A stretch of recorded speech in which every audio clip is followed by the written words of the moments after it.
बिस्मिल्लाहिर्रहमानिर्रहीम। इब्तदा है रब्बे जलील के बाबरकत नाम से जो दिलों के भेद खूब जानता है। अस्सलामु अलैकुम वरहमतुल्लाहि वबरकातुहू। आज एक कल्टस है EFI 2010-12 मॉडल वाली। तो इस गाड़ी में मसला ये था कि ये गाड़ी पानी कम करती थी। तो अगर इसका रेडिएटर फुल करते थे ना तो ये तकरीबन 150 किलोमीटर चलने के बाद जो है सारा पानी इस गाड़ी में से निकल जाता है। तो इस गाड़ी को जब हमने चेक किया है तो हमारे सामने जो है वो सबसे पहले जो चीज़ आई थी वो चीज़ आपको दिखाते हैं। गाड़ी हमने खोली हुई है, ये देखें यहाँ पर जो है ये वाली एक टी लगी हुई है। इसका एक कनेक्शन जा रहा होता है CNG किट को और एक हीटर को। ठीक है जी, ये फाइबर प्लास्टिक की बनी होती है। इसको हमने थोड़ा सा हाथ ही लगाया तो बिल्कुल टूट के हाथ में आ गई है। यहाँ से ना नीचे से हमने चेक किया था तो पानी ना ड्रॉप गिर रहे थे नीचे स्टार्ट गाड़ी में। एक इसकी हम ये चेंज करेंगे।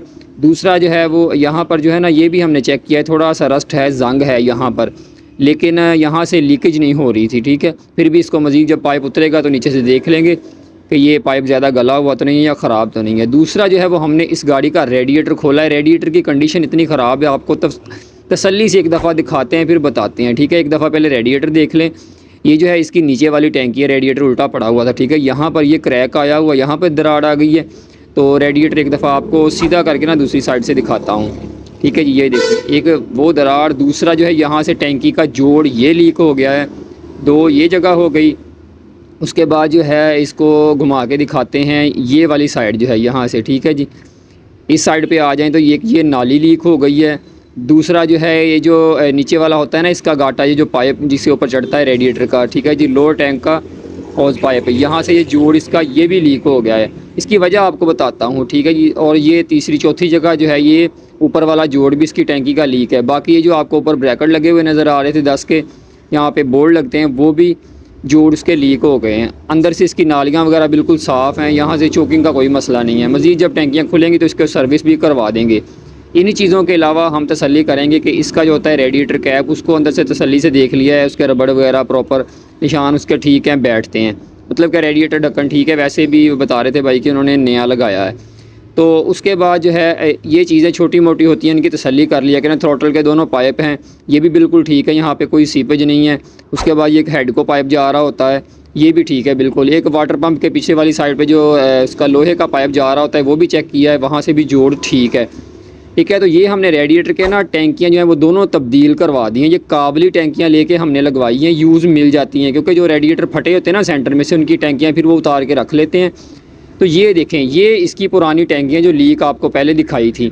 अब इसकी वजह क्या है कि इन्होंने ये जो है ना ये इसकी टैंकियाँ दोनों रेडिएटर की अपर और लोअर यानी ऊपर नीचे वाली ये तब्दील करवाई थी और उन्होंने लगा दी थी। रेडिएटर वालों ने डिब्बा पैक जो आती है ना देसी सी बनी हुई, और इनकी क्वालिटी चेक करें, ये बिल्कुल ऐसे नरम सी हैं, आपको शायद महसूस भी आप कर सकें। ये देखें बिल्कुल जैसे टिन पैक नहीं होता वो पीने वाला बोतल का, वो चीज़ है, बिल्कुल नरम सा, ऐसे बिल्कुल फिंगर से हम दबा रहे हैं तो ये बिल्कुल ऐसे ये देखें आपस में जुड़ जाता है। इतना बारीक मतलब कि इसकी चादर थी जिसकी वजह से, और इसको ज़्यादा देर नहीं हुई, तकरीबन 3-4 माह हुए हैं। ठीक है, इसी जगह से इन्होंने लगवाया था।